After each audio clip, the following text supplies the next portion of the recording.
The best boss who ever bossed. That's my boss. The number one boss, the big boss, the king of all boss, the boss who made Butt Bondo Fiesta. My boss, Howard, 1-800-52-STARS! Dougie. Thank you, Fa-Fa-Fo. Hi. Thank you. Oh, hi.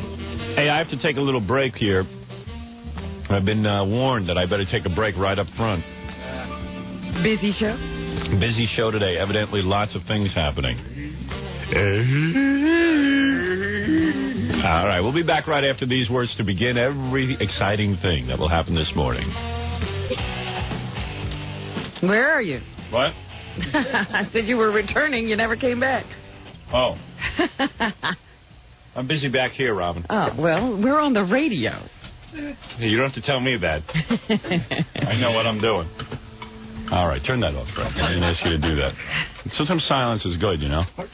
You don't always have to be talking. Fred. Yeah. Fred's uncomfortable with silence. Hey, first a couple of announcements. If anybody has a tape of Gabe Pressman bashing me on TV the other day. Oh, you're kidding. I missed that? Yeah, evidently he... Whoa, the OJ head just attacked me. Whoa. You know, there are ghosts in that studio. Poltergeist. It's OJ. Or Scott's toupee. Somebody over there is anxious to get started. We have Scott's toupee on OJ's head. It actually looks quite good, you know. It does. I got to tell you something. But, you know, Scott's toupee has all the glue and everything all over it. And it's pretty disgusting when I pick it up and I have to handle it. Oh. You know? Looks like the glue is alive. Yeah. Looks angry. OJ looks good with, like, Scott's hair. White people's hair. He should get a process. Yeah. If he ever gets out of jail, they should process his hair, straighten it out a little. He's going to need some kind of new look, don't you think, if he gets out? Yeah. People won't recognize him. I don't know, but every time I take the OJ head with Scott's hair and I stick it on these flat surfaces, and all of a sudden it just knocks everything over and just comes flying at me. It's like Scott had haunted hair. Yeah, because a couple of carts came flying out. Yeah. Along with the head. I'm writing this episode for a Twilight Zone remake. Uh-huh.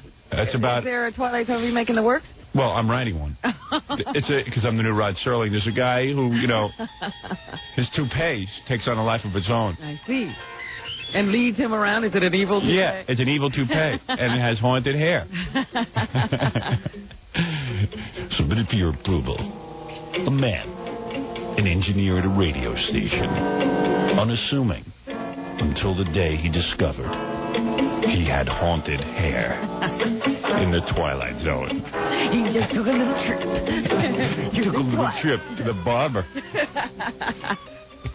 And then when the toupee lands on your head, you become an evil loser, just like Scott. It's going to be really good. I might have Scott play himself. You know, a person having a really good day, you slap that hair on his head and everything gets miserable. I don't understand my hair. It's so evil. I have to get rid of it. You know, have you ever noticed Scott never like walks straight up tall? No, he's always sort of like hunched and defeated. He's always defeated. It's a night of being yelled at. Yes, dear. Yes, dear. Their shoulders are rounded from where? Yeah. And each person that inherits the wig, you know, Scott's toupee, gets the personality sucked out of them each week. I can't understand why my hair is so evil. It's so funny because Scott walked by this morning. Yeah. He didn't even say anything. I said, good morning. He still never answered. No, Scott's posture says life sucks. You know, it's like he's giving off a signal. Don't greet him with a happy hello. How's the temperature? I have a lot on my mind, but it ain't hair. Hey, anyone see my hair? I got a lot to do today. Not now, Robin. Best of. Air conditioning to set. Howard told me to set the air conditioning. I'm experimenting with new temperatures. It'll take me a while to get to that. What's that game that you play? Don't break the camel's back. Yeah. When you were a kid. What's the straw? We just gave him another job. Now his job is to turn on the heat in your office as soon as he gets in. So it's just like, oh my God, so much pressure. Turn on the heat, turn on the air conditioning. Heat. Will he be able to keep it straight? What if I turn on the air in his office and the heat in the studio? It's too much pressure. Heat. Where's my cigarette? What do you think? I'm serious. I'm writing a Twilight Zone thing where the guy's toupee attacks people and it falls on their head and they become evil losers. I like it. You like it, right? I mean, if you could make an actor, who was happy-go-lucky turn into Scott. Like that by placing his hair on his head. I mean, just be miserable, just be having a great life, be a great guy. The hair gets on his head, he's miserable, life sucks. Well, I pitched it to Fox, and they said, well, I don't think you could find an actor to play someone as miserable as Scott. And I said, is that the only thing holding back this project? They go, we love the script, it's a go. But Can you find anybody? If you name the actor, Olivier himself cannot play anybody as miserable as Scott the engineer. Scott has to do it himself. Yeah. It has to be every character. You talking to me? Are you talking about me? Why they say I'm miserable? Heat, air. I have a great scene where heat, air. I got a great scene in the script where Scott's on a DJ job. Yeah. Oh boy. And he's dancing. He's doing hands up. Does he wear that baseball cap now when he goes out? I don't know. But in this scene, he's doing hands up, and his hair goes and lands on someone at the party, and they become an evil loser. You can't be me. I can only be me. Get away from my hair. Get away. Give me my hair. Hair up, baby, hair up. When the toupee falls off of Scott onto another person, does Scott become happy? No. No way. No. There's a residual effect. They don't make that much fiction. I'm never happy. My unhappiness spreads through my toupee, though. I am the source of all unhappiness. I can give it to others through my hair. Yeah. And then I got this one scene. You're going to love this. This is the end of the movie. Scott's out on a fishing expedition, and someone hooks his hair, and it winds up on his kid. Oh, no. On the guy's kid who was fishing, and the kid becomes a murderer. Oh. Because the kid is overpowered by the evil hair. Hey, kid, get my hair off of your face. I don't want to kill you, lady, but the hair's making me do it. This is my hair. It's not me, it's my me. Then there's this other scene where Scott's at a restaurant and he sneezes, and his hair flies onto the maitre d', and the maitre d' poisons everyone's food. He hates everything. Yeah. Let's see, how much strychnine do you put in clam chowder? There's a ratio, It's a really good movie, and I'm really talking to some people about it. Still trying to find an actor, though, who can put it off. That's the only thing holding back. I got a green light on this project if I could just find an actor who's as depressed as Scott. De Niro couldn't do it? Well, they said, De Niro's a good actor, but he could never act that depressed. He needs a real life motivation, and he can't find it. Yeah. His life's too good. They say no one's that depressed. Maybe what they have to do is... De Niro's willing to put on 80 pounds for a part, but not live Scott's life. Right. I thought he was an actor. What's wrong with my life? I come here at 3 in the morning. I turn on Howard's Heat. I record best of. I go home. I get yelled at. I watch my kids. And then I go to sleep, and on weekends I get to work all weekend at the disco. Why is everyone picking on me?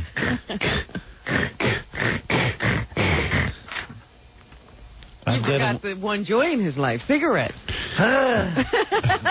That's true. Wow.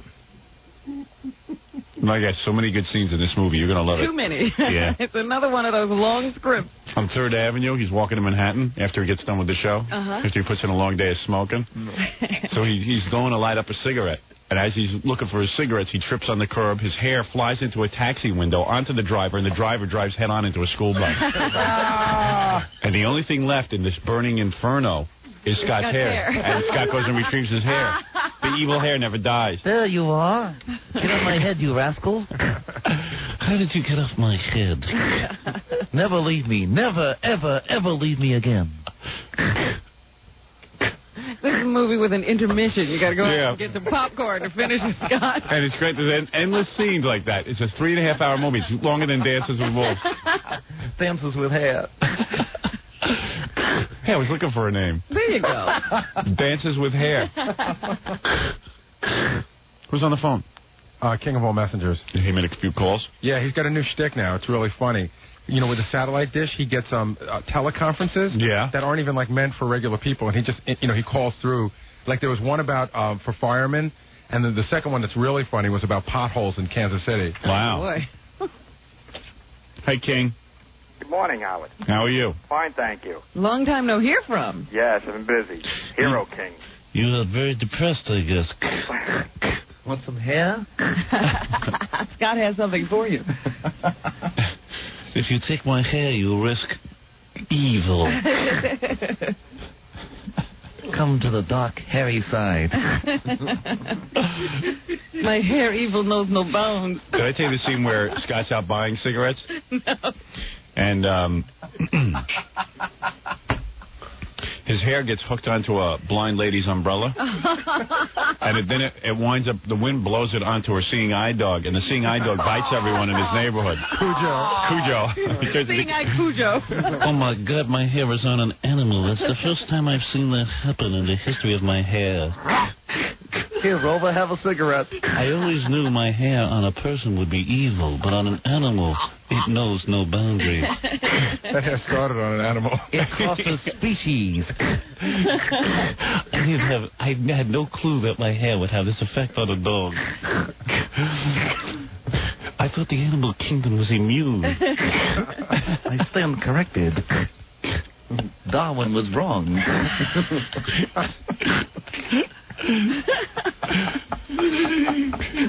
What do you think he's doing when he sits back there? Oh, I know. I can tell you exactly what he's doing. What does he do? He's smoking, and he's he stares at the speaker. Right. He stares at the speaker. And then if you walk in, he shakes his head like Lawrence used to shake his head. Yeah, right. I don't get it. You find this amusing? I don't think anyone finds this funny. It might have been funny 10 minutes ago. Right. Yeah. But it's not funny now. I wonder if it's funny if you don't know Scott. I don't know. People know people with hair. He's just real balls with a toupee. My hair. I remember when I asked him for his toupee so we could put it on the OJ mask. Yeah. And he goes, Why? I said, I don't know, I just want to have your hair. I want to put on the OJ mask. What's funny about that? It's funny. I know, he didn't want to let go of the hair, did he?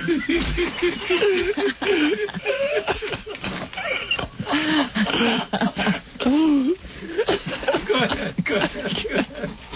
I'm so choked up with Scott. He should find his life so funny. I know. Whenever I'm down, I think about Scott.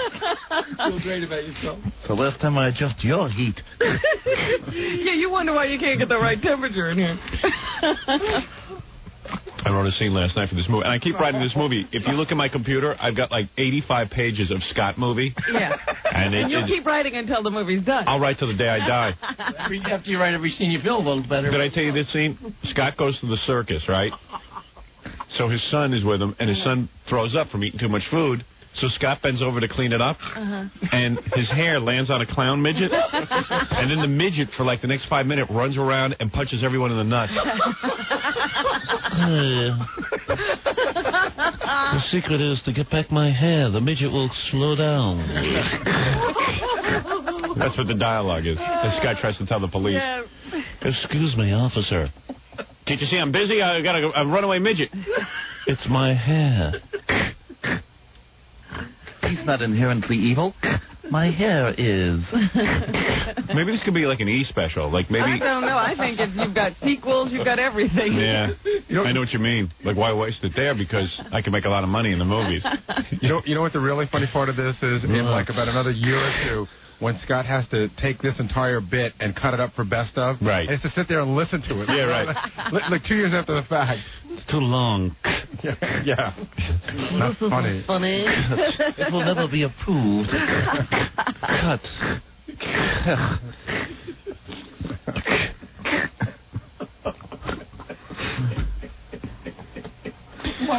Hey, Lee Harvey Oswald, give me back my hair.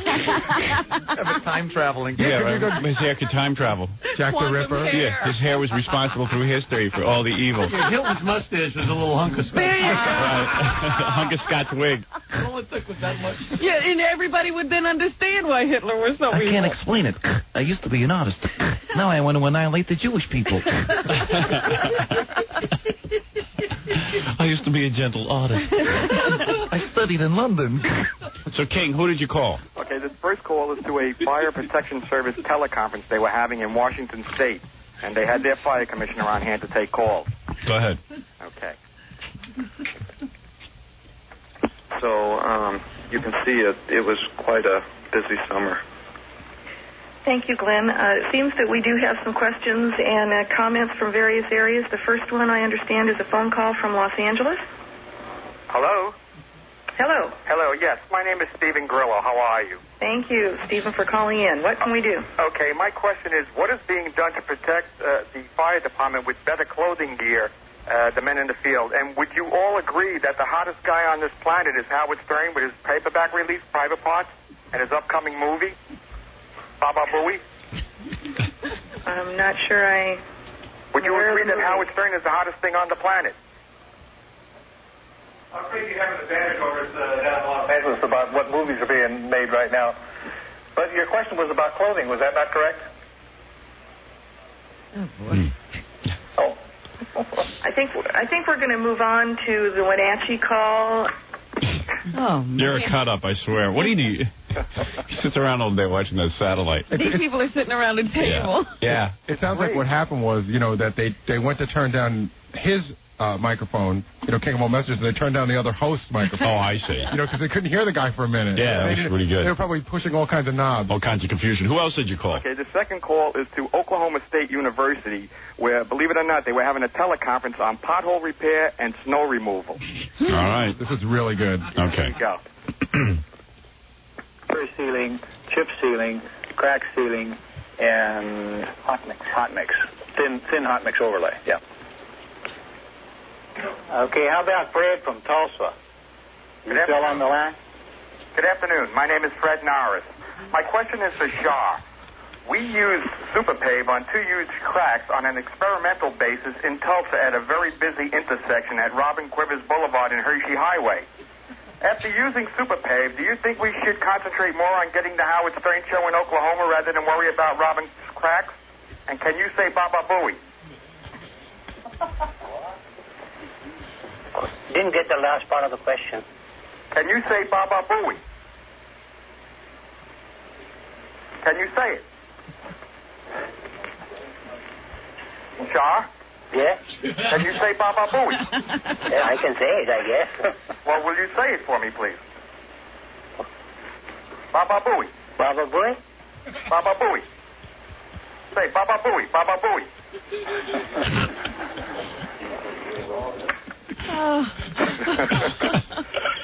That's some busy intersection. You're too much. You're a nut. Well, you finally got the guy to say it. That's amazing. Yeah. First time. What was the guy, like an Indian or something? Yes, that's why I directed my question to him. I thought it would sound funny if he said Baba Booey. And he's a Shah or something? That's his name, Shah. Oh, cool. Hey, that's great. Thank you. Stay well. I love you. Thank you. Love you. Love you. Love you. Bye-bye. Love you. That's a good one. That one had me going. I'd like to hear that again. You ought to get that so I could hear it again. Oh, I got to blow my nose. Say Baba Booey.